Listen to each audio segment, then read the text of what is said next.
அவரைக்காய் சாப்பிட்டா என்ன ஆகும் தெரியுமா? இந்து முரசு நேயர்களுக்கு வணக்கம். மொதல்ல பார்த்தீங்கன்னா, வேலியோரத்தில அவரைக்காய் கொடியில காய்ச்சிருக்கும். நம்ம போற போக்குல 2 பறிச்சு போட்டு சாம்பார் வைப்பாங்க, சாப்பிடுவாங்க. ஆனா, இப்ப வந்து அவரைக்காய் சாப்பிடுறவங்களும் இருக்காங்க, சாப்பிடாதவங்களும் இருக்காங்க. ஆனா, அவரைக்காய் சாப்பிடுறதுனால என்ன நன்மைகள்னு பார்த்தீங்கன்னா, அதில விட்டமின் பி இருக்கிறதுனால நம்ம நரம்ப வலுப்படுத்துதுங்க. விட்டமின் சி சத்து இருக்கிறதுனால நமக்கு நோய் எதிர்ப்பு சக்தி அதிகமா கிடைக்குது.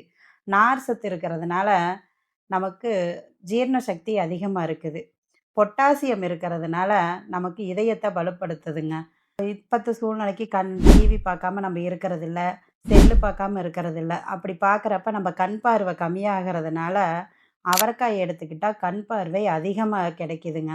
அதில போலிக் ஆசிட் அதிகமா இருக்கிறதுனால, கர்ப்பமா இருக்கிற பெண்கள் அவரைக்காய் சாப்பிட்டா, கர்ப்பப்பையில இருக்கிற குழந்தை வளர்ச்சி அதிகமா கிடைக்குதுங்க.